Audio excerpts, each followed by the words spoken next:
Почитувани, добар ден, ги следите вестите на Канал 8. Бавно се одвива откупот на оризот од минатогодишната реколта. Земјоделците од Кочанско се разочарани од ниските откупни цени, а нивните здруженија чекаат да се формира новата влада, за да имаат со кого да преговараат за подобрување на состојбата. Производителите на ориз повторно се во тешка ситуација поради проблемите со ниските откупни цени на арпата и белиот ориз. Произведените количини од минатогодишната реколта не можат да ги продадат, а и парите што би ги добиле се далеку од очекуваниот износ за да имаат исплатливо производство. Велат дека политичката криза во државата ја чувствуваат директно на свој грб, поради што се надеваат дека брзо ќе се формира новата влада, за да имаат со кого да преговараат за откупот. Во моментот цените за килограм предадена арпа што им ги нудат откупувачите се далеку пониски од трошоците за производство.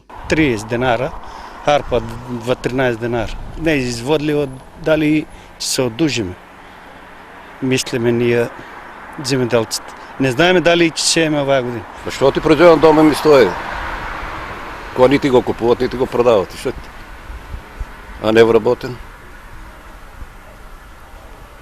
Што е 30 динара? Па не може да се покриеме трошковите. Излуштам 100 кила, раздавам го на пријатели и тие џаба.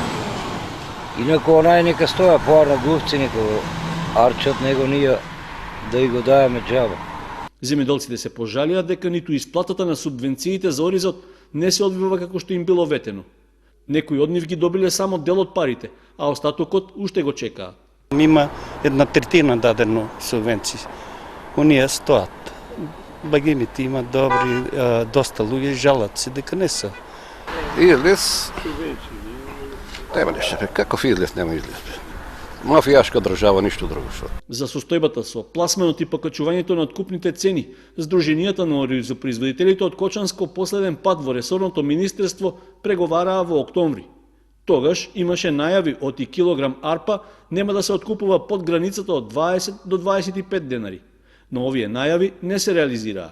Сега, со полни амбари и празни џебови, земјоделците не знаат како ќе ги започнат подготовките на површините за новата сеидба, што треба да започне на почетокот на април. Општинската организација на СДСМ од Виница на пресконференција излезе со реакција за отчетот на градоначалникот Дончев и проектите во општина Виница за кои се потрошиле големи суми народни пари. Според виничките социјалдемократи, градоначалникот и неговата партија ги ставиле личните бизнис интереси пред интересите на граѓаните.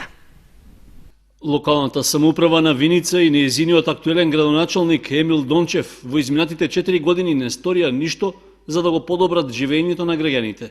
Главна цел им беше само задоволувањето на личните интереси, а не и оние на жителите на општината, се вели во реакцијата на Општинската организација на СДСМ од Виница, а во врска со неодамна јавно објавениот отчет за работењето на општинската власт и нејзиниот прв човек. Се што правеше локалната власт во изминатите години беше единствено во функција на задоволување на своите бизнис интереси на градоначалникот Дончев и соработниците околу него. Во неговиот отчет тој најмногу се фокусира на донираните канти за отпадоци за кои општината не потроши ниту денар, исто како и котлите за грење кои се донација од странските фондации. Што се однесува до асфалтирањето на булеварот Александар Македонски, граѓаните знаат дека овде преовладува личниот интерес, а тоа е станицата за технички преглед Ликеј, каде еден од собствениците е Благој Стаменков, прв братучет на градоначалникот, кој работи во општина Виница и е негова десна рака. Во реакцијата на СДСМ од Виница се додава дека и поставувањето нов асфалтен слој и атмосферска канализација на улицата Браќа Миладинови биле реализирани со кредит, односно општината не завршила ниту еден проект со собствени средства. Треба да се напомени дека во неговата бедна програма, во која имаше два позначајни проекти, а тоа е целосно покривање на градскиот пазар и изградба на филтер станица во село Трсино, нема ниту трага, ниту глас. Во сите години на раководење со општина Виница, Емил Дончев ќе биде запаметен како најнеуспешниот градоначалник на општината. Локалната власт се однесуваше исто како и централната власт во заменување. Нивното владење ќе остане запоменетено по остварувањето на бизнис делките и личното богатење. На крајот од реакцијата, председателот на Социјалдемократскиот сојуз од Виница, вели дека граѓаните на општината и во целата држава одбрале промени и ставање крај на погубните политики на кадрите од ВМРО ДПМН. Испустот за атмосферската вода што се наоѓа во близина на болницата во Кочани опасен за минувачите и возачите. Не е стегнат, па одредени делови од него се вадат, што може лесно да се оштети возилото или да се предизвика сообраќајна несреќа. Жителите кои што живеат во негова близина побарале од општината да биде поправен, но не добиле одговор. Опасен и нестабилен, вака граѓаните на Кочани го опишуваат испустот за атмосферската вода што се наоѓа над болницата. Посебно се жалат жителите кои што живеат во негова близина, дека навечер не можат да спијат од звукот и трескањето што се создава при поминување на возилата. Честопати, велат жителите, одредени делови од испустот се вадат, па отворот представува голема опасност и за минувачите, но повеќе за возилата, чии што возачи, ако не го видат, може да го оштетат возилото или со цел да го одминат или при преминувањето лесно да предизвикаат сообраќајна несреќа. Може нешто са лабаво направени. Они струмичка фирма ги прави тука за атмосферската канализација и надоле прави. Треба да се малку пристегнат, да е постегнано со шарафовото да се пристегнени, иначе тоа е убаво направено, само не се чисти, треба да се чисти, разбираш, треба да не бидат чисти улиците и тоа треба да се почесто да се ваде, да се чисте, разбираш, за да има тоа да се проверуваат.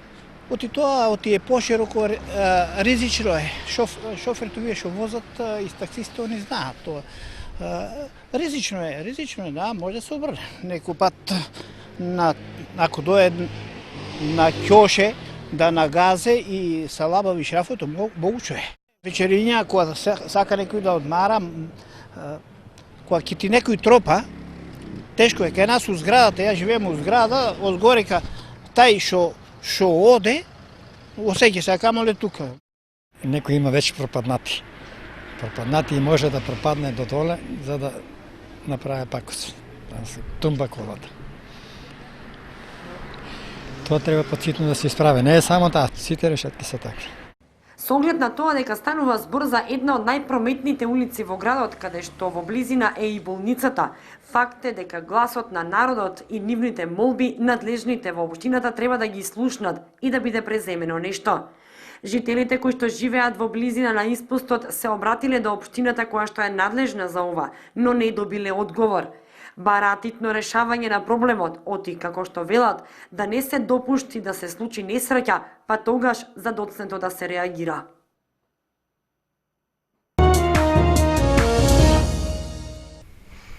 Со скрининг тестови и едукативни предавања, Општата болница Кочани се приклучува кон кампањата за рано откривање на карциномите за обележување на Светскиот ден на карциномот 4 февруари.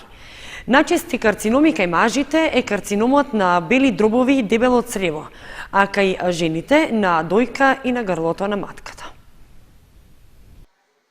Под слоганот "Ние можеме, јас можам", годинава се одбележа Светскиот ден за борба против карциномот 4 февруари, кој има за цел да промовира позитивен и проактивен пристап во борбата против карциномот. Светскиот ден за борба против карциномот представува можност за зголемување на свесноста на индивидуално ниво, на ниво на заедница, како и на владино ниво, со цел да се мобилизираат потребните ресурси и да се поттикне позитивна промена. Една од целите на кампањата во 2017 година е обезбедување универзален пристап до здравствените услуги, поврзани со таа болест. Клучна улога во борбата против карциномот представуваат здравствените услуги за негово рано откривање. Статистиката на заболени од карцином е загрижувачка. Во 2015 година во Македонија 3741 лице починале од малигни заболувања, што воопшто не е бројка за занемарување.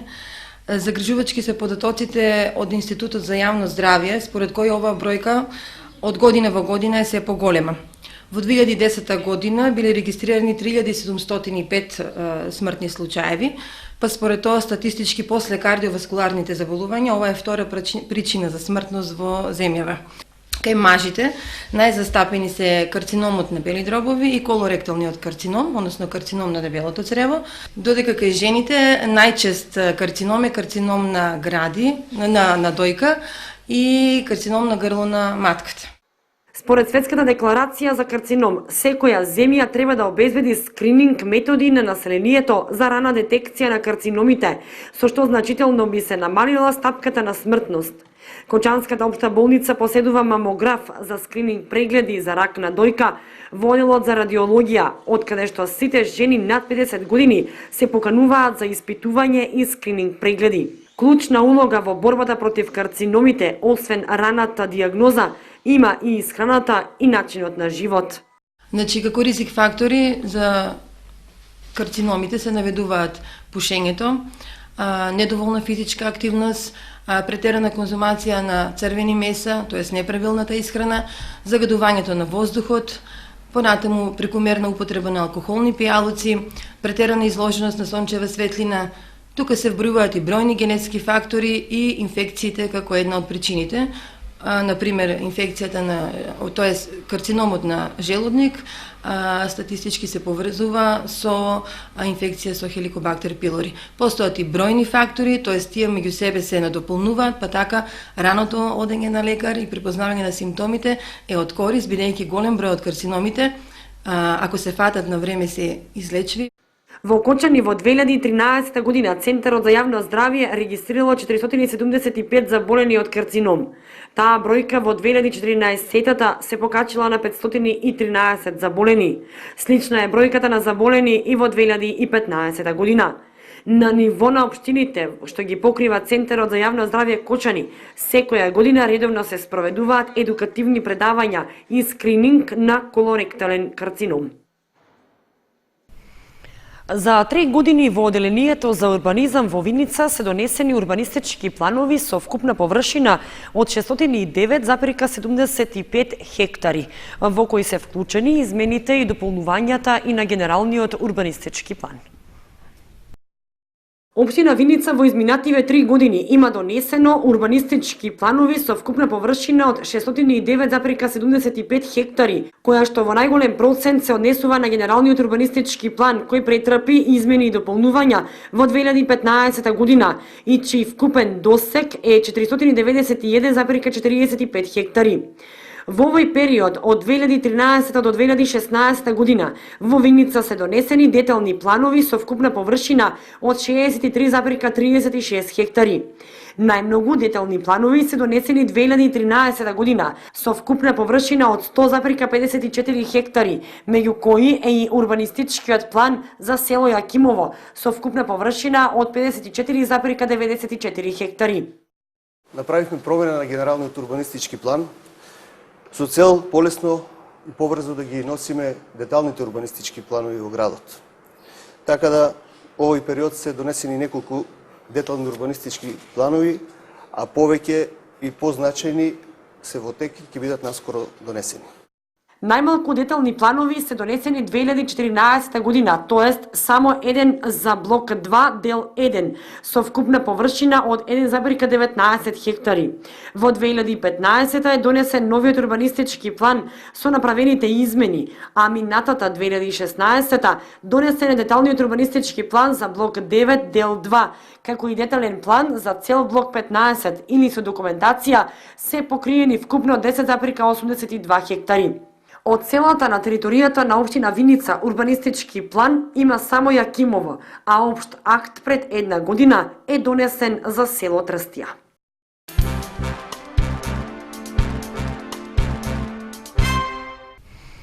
Основното училиште Никола Карев од Кучани доби ново раководство.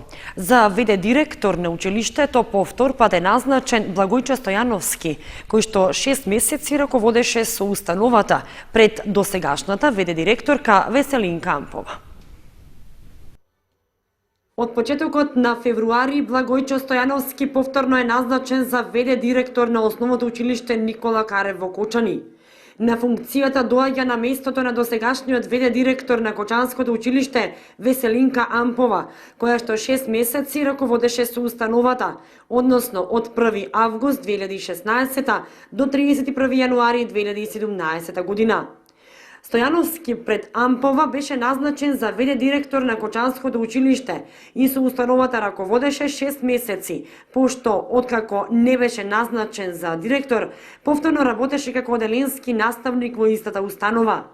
Процесот на назначување на постојан директор на установата за 4 години се одложи и пролонгираше поради спроведените избори во земјава. Стојановски во окусиот разговор за Канал 8 рече дека како ВД директор по втор пат заложбите за училиштето ќе ги насочи на подобрување на условите за настава на учениците и вработените во училиштето, како и обезбедување на поквалитетна настава.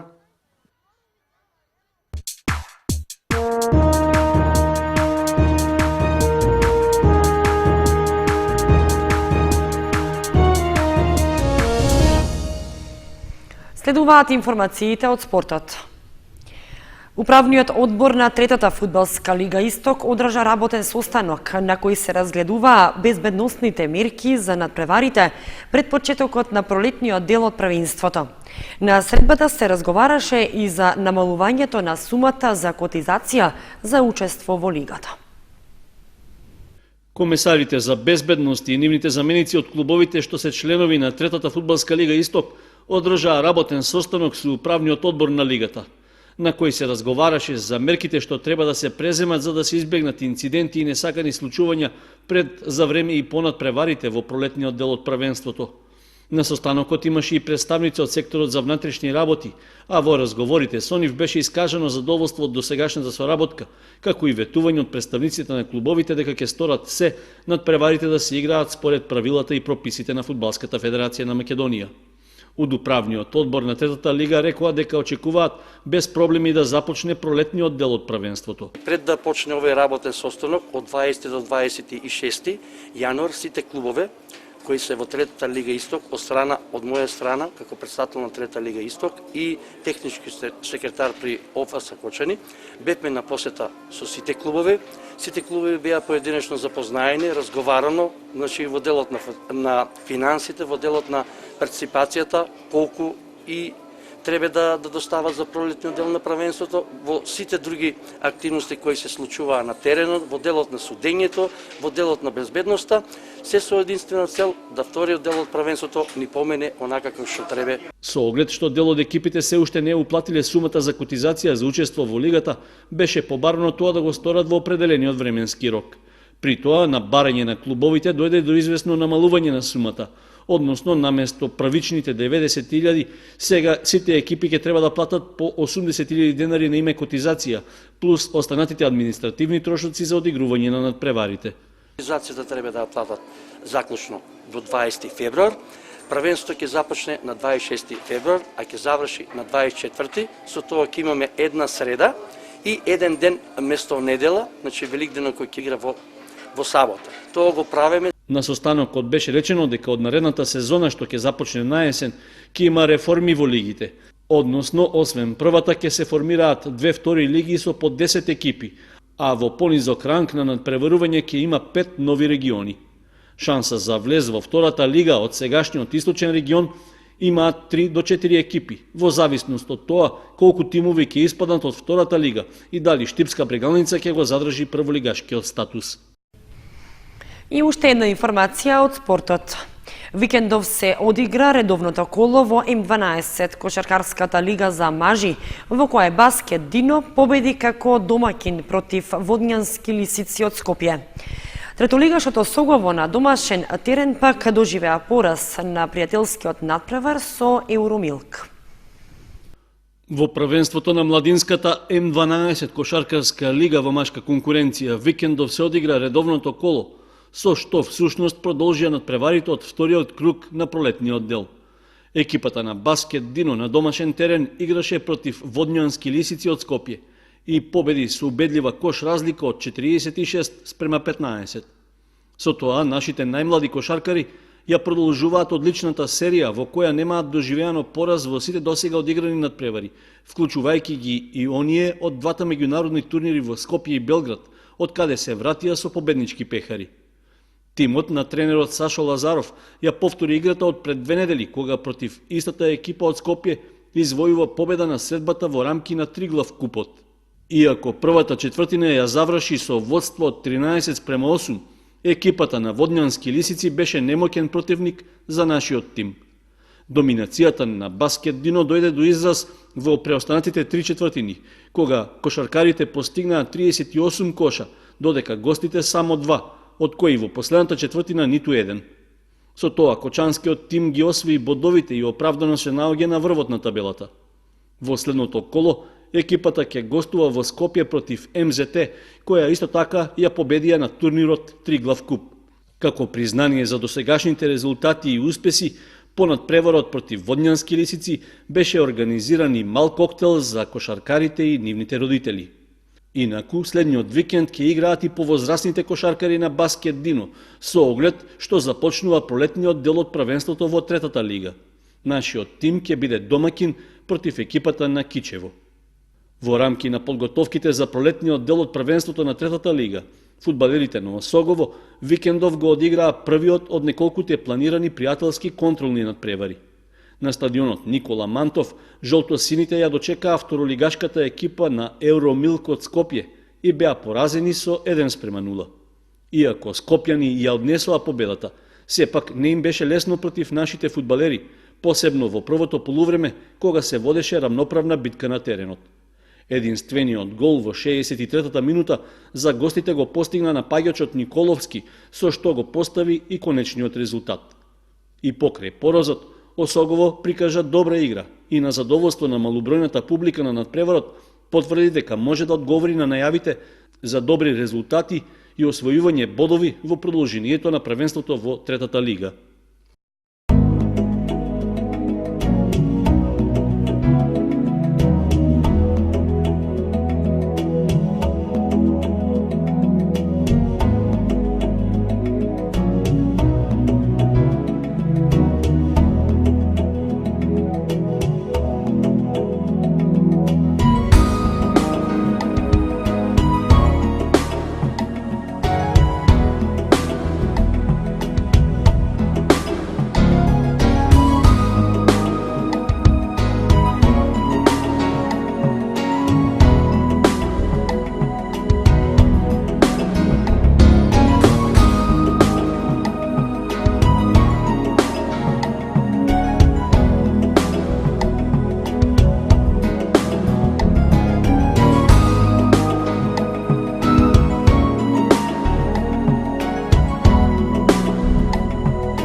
Почитувани, временската прогноза воедно беше и последната информација во вестите на Канал 8. Имајте пријатна вечер. Довидување.